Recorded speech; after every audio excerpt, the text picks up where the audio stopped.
m'appelle William Joubert, je suis médecin généraliste au Mans et je suis le président de l'Union nationale des professionnels de santé.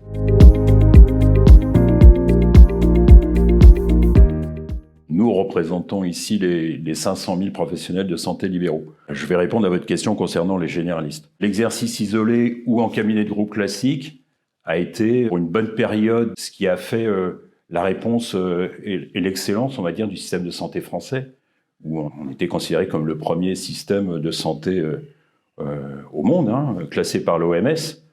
Et là, actuellement, on a une appétence certaine à s'installer dans des cabinets de groupe pluridisciplinaires appelés maisons de santé pluriprofessionnelles. Prendre conseil auprès des syndicats, auprès des conseils de l'ordre. Mais surtout, il faut se mettre en rapport avec des professionnels libéraux qui sont déjà en exercice, qui vont vous donner confiance, qui vont vous recevoir dans leur cabinet de groupe, dans leur cabinet isolé, dans leur maison de santé pluriprofessionnelle, et qui vont vous faire découvrir l'exercice libéral. Faites des remplacements. Allez au-delà du remplacement. Si vous êtes mis en confiance par l'équipe dans laquelle vous vous insérez, vous allez pouvoir prendre un contrat de collaborateur. Vous allez ainsi mettre le pied dans l'établissement. Vous allez voir si cette forme d'exercice, si cette équipe, si ces professionnels qui vous entourent sont des gens avec lesquels vous avez envie de faire un travail futur. Et puis vous allez concrétiser. Et vous allez peut-être, à ce moment-là, vous installer dans cette équipe.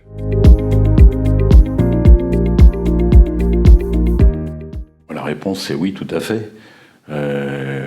Grâce aux outils numériques, notamment. Maintenant, un médecin isolé n'exerce plus tout seul dans son cabinet. Il est évident que la coordination entre les professionnels de santé est une des solutions majeures pour faire face à la problématique de ce qu'on appelle la désertification, et puis la prise en charge de nos populations qui vieillissent, qui deviennent de plus en plus chroniques et qui auront de plus en plus besoin de l'intervention de professionnels coordonnés entre eux. Actuellement, donc, nous avons des possibilités d'organiser le terrain avec la mise en place d'associations qui ont des financements par l'ARS pour organiser le terrain. Certaines s'appellent les CPTS, les communautés professionnelles territoriales de santé. Et ces organisations, ces entités sont là, on leur donne les moyens pour organiser. Pour avoir, on va dire, des effecteurs, il leur faut effectivement de quoi disposer de réponses. J'organise, mais j'ai besoin d'avoir quelqu'un qui fasse le soin. Et c'est même la priorité. Pour l'instant, lorsque vous êtes un professionnel de santé, que vous voulez vous coordonner autour d'une pathologie ou d'un patient, ça n'est réservé qu'à certaines formes d'exercice dites en structure, c'est-à-dire les maisons de santé pluriprofessionnelles. Il faut rappeler que ces maisons de santé pluriprofessionnelles représentent actuellement, on va dire, 1/10 des formes d'exercice. Et donc, nous, à l'UNPS, nous voulions pouvoir apporter cette solution de coordination pour l'ensemble des professionnels de santé, les 100%. Et donc notre solution s'appelle ESCAP, équipe de soins coordonnés autour des patients. L'ESCAP se fait à la demande et autour du patient. Nous avons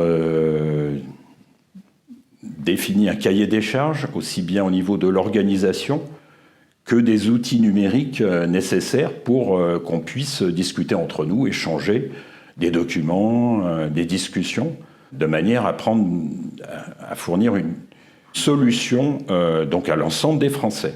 On l'a présenté au monde industriel avec déjà des reprises et on l'espère bientôt une solution conventionnelle qui va inscrire dans le marbre la coordination pour l'ensemble des patients. Et l'intérêt, c'est de garder pour les patients le libre choix de leur professionnel de santé et c'est ce que cette solution permet.